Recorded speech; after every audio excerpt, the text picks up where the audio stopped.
नमस्कार, मैं हूं अमित पालित। इस वक्त स्टूडियो में मेरे साथ मेरे सहयोगी पवन नारा मौजूद है, साथ ही हमारे डिफेंस एडिटर मनीष प्रसाद भी हैं। लेकिन हम बता दें, हमारे दो खास मेहमान हैं जो कि हमें डिफेंस की बारीकियां बता रहे हैं, युद्ध के बारे में एक एक चीजों का एनालिसिस करके हमें समझा रहे हैं। लेकिन इस वक्त की सबसे बड़ी खबर, हम कह सकते हैं 10 दिन से युद्ध जारी है, उसकी सबसे बड़ी डेवलपमेंट आपको बताते हैं। रूस और यूक्रेन के बीच जो युद्ध जारी है, 10वें दिन उसमें राहत भरी खबर आई है। नागरिकों को सेफ पैसेज देने के लिए रूस ने कुछ घंटों के लिए सीज फायर का ऐलान किया, लेकिन सीज फायर से पहले रूस ने यूक्रेन के कई शहरों में ताबड़तोड़ हमले किए। आपको तस्वीरें दिखाते हैं लुहांस्क इलाके की, जहां पर मिसाइल से अटैक किया गया। यह इलाका रूस के कब्जे में है, लेकिन इस जगह पर यूक्रेन की सेना भी जवाबी एक्शन कर रही है, क्योंकि इसका एक कुछ इलाका अभी भी यूक्रेन के कब्जे में है और उस पर दोबारा हमला किया गया है। और ये तस्वीरें इसी तरीके की लुहांस्क और डोनेट्स्क से लगातार आ रही हैं। और ये जब ये हमला हुआ था उस दौरान इस एरिया को टारगेट किया गया और यहां पर जो लुहांस्क में रिबेल्स हैं उनको टारगेट किया गया था। दरअसल उसके बाद ही आज ये तय किया गया कि इसके आसपास के सभी इलाकों में लगातार एग्रेसिव ऑपरेशन लॉन्च करके यूक्रेनियन फोर्स जो कि विरोध कर रही है रशियन फोर्स और यहां की गवर्नमेंट का, जिसे व्लादिमीर पुतिन ने फ्री रिपब्लिक के तौर पर, यानी रिपब्लिक ऑफ डोनेट्स्क और रिपब्लिक ऑफ लुहांस्क के तौर पर तय किया था, उसका विरोध करे, इसीलिए यह हमला किया गया था। और ये तस्वीरें उसी हमले की है। और उसके बाद ये देखिए पोस्ट इफेक्ट, यानी खार्किव की तस्वीर हम दिखा रहे हैं। खार्किव में जो इस समय शेल है जो घर के अंदर घुसा और फिर उसके बाद तबाही की तस्वीर सामने दिखाई दे रही है। जिनके घर थे, लोकल सिविलियंस जो वहां पे रहते थे, उनको काफी ज्यादा इसका नुकसान झेलना पड़ा। और इसीलिए अब व्लादिमीर ज़ेलेंस्की जहां ये बात कह रहे हैं कि सभी लोग आए और रशियन फोर्सेस का मुकाबला करें, तो वहीं व्लादिमीर पुतिन ने एक सेफ विंडो के तौर पर ह्यूमैनिटेरियन कॉरिडोर देने की बात कही है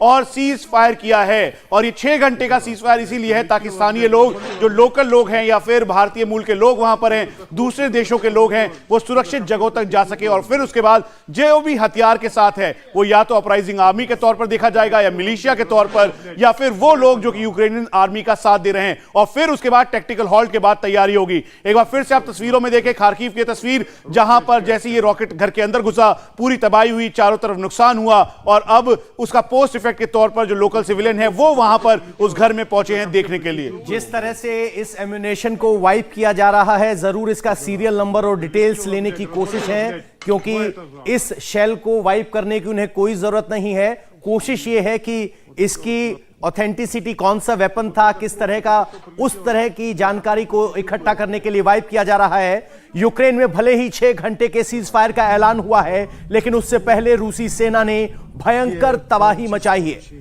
कुर्स्क रीजन में एक हथियार डिपो पर मिसाइल अटैक करके उसे तबाह कर दिया गया।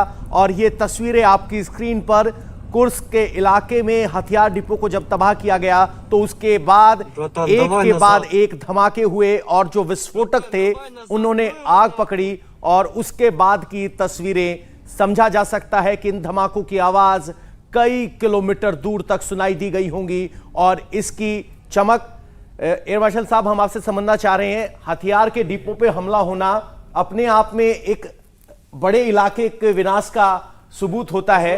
किस तरह का विनाश इस इलाके में हुआ होगा? बिल्कुल सही आपने कहा, यह विनाश कम से कम 300 मीटर से लेकर 500 मीटर के दायरे में हुआ होगा। लेकिन आप ये ध्यान रखिए कि अभी भी रूस पूरी तरह से यूक्रेन के लड़ने की क्षमता को ख़त्म करने की कोशिश कर रहा है।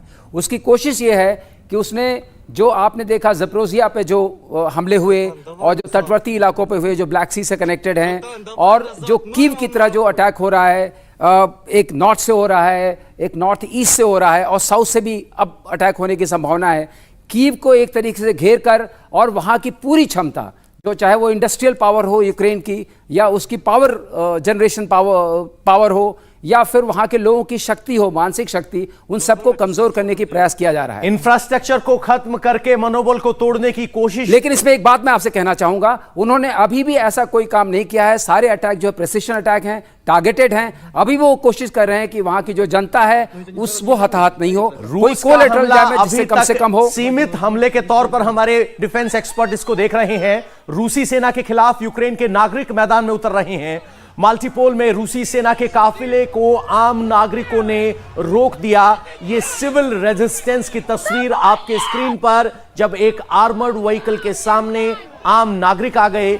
एक प्रोफेशनल आर्मी के सैनिक हमला नहीं करते। और उसी संघर्ष की तस्वीर आपके स्क्रीन पर। ये मैसेजिंग सीधा मॉस्को से है, यानी व्लादिमीर पुतिन ने इस बात को साफ कहा था कि किसी भी तरीके से सिविल कैजुअल्टीज नहीं होनी चाहिए, और उसी का ये एक एग्जाम्पल दिखाई दे रहा है। लंबा काफिला जब ये आगे की तरफ जा रहा था तो उसी दौरान मेलिटोपोल की तरफ पहुंचने से पहले जो वहां पे लोग थे, स्थानीय लोग थे, वो सामने आए, उनको रोकने के लिए हवाई फायरिंग की गई, कंट्रोल किया गया। उनके हाथ में बैनर पोस्टर था, उसके बावजूद भी जब वो नहीं उठे तो यहां पर महिलाएं दिखाई दे रही हैं, जो वहां के स्थानीय लोग हैं वो दिखाई दे रहे हैं। तभी ये आर्मर्ड शेरपा व्हीकल पीछे से आया और फिर उसके बाद ये इसके सामने वो सभी खड़े हो गए। आपको ये बता दें कि ये पूरी तरीके से आर्मर्ड व्हीकल है, एंटी टैंक गाइडेड मिसाइल को रोक सकता है, बुलेट प्रूफ इसकी टायर्स हैं, और इतनी मजबूती के बावजूद भी रशियंस नहीं चाहते कि वहां के सिविलियंस को नुकसान पहुंचे, इसीलिए उनके ऊपर ये नहीं चढ़ाया गया।